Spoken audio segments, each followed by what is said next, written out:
Selamat datang dalam pembahasan mendalam mengenai salah satu pilar kekuasaan kehakiman di Indonesia, yaitu pengadilan agama.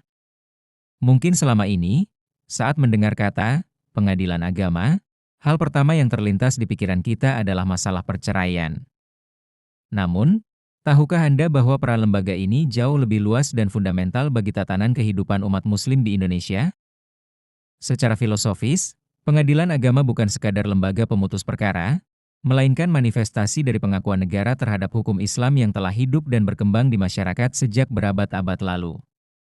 Lembaga ini berdiri sejajar dengan peradilan umum, militer, dan tata usaha negara, yang semuanya bermuara di Mahkamah Agung.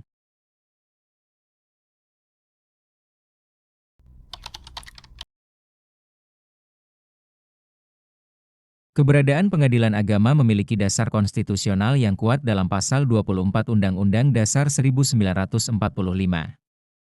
Secara spesifik, peradilan ini diatur melalui Undang-Undang Nomor 7 Tahun 1989.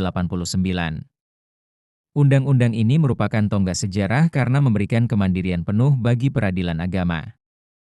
Seiring berkembangnya zaman, aturan ini diperbarui melalui Undang-Undang Nomor 3 Tahun 2006 dan terakhir Undang-Undang Nomor 50 Tahun 2009. Perubahan ini bukan sekadar administratif, melainkan perluasan wewenang untuk menjawab tantangan zaman, terutama dalam hal sengketa ekonomi berbasis syariah yang kini kian marak di tanah air.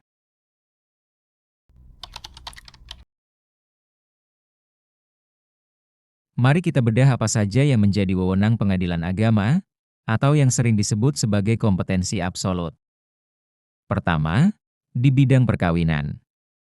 Ini meliputi izin poligami, dispensasi nikah bagi yang di bawah umur, hingga penyelesaian perselisihan rumah tangga. Kedua, bidang kewarisan, wasiat, dan hibah. Pengadilan agama berwenang menetapkan siapa saja ahli waris yang sah dan berapa bagian yang mereka terima berdasarkan hukum Islam. Ketiga, bidang wakaf dan syadakah. Saat terjadi sengketa aset umat, pengadilan agama hadir sebagai penengah. Dan yang keempat, yang sangat penting di era modern, adalah ekonomi syariah.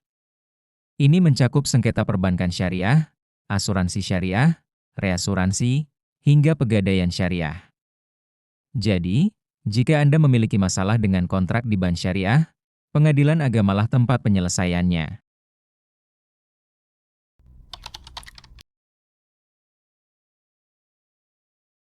Dalam menjalankan tugasnya, pengadilan agama memegang beberapa asas utama.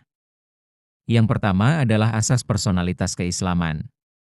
Artinya, pihak yang berperkara adalah orang yang beragama Islam. Namun, untuk ekonomi syariah, subjek hukum non-muslim pun bisa tunduk pada peradilan ini jika mereka mengikatkan diri dalam kontrak berbasis syariah. Kedua, adalah asas sederhana, cepat, dan biaya ringan. Saat ini, prosesnya pun semakin canggih dengan adanya sistem e-court atau pengadilan elektronik, yang memungkinkan pendaftaran hingga persidangan dilakukan secara daring untuk efisiensi waktu dan biaya.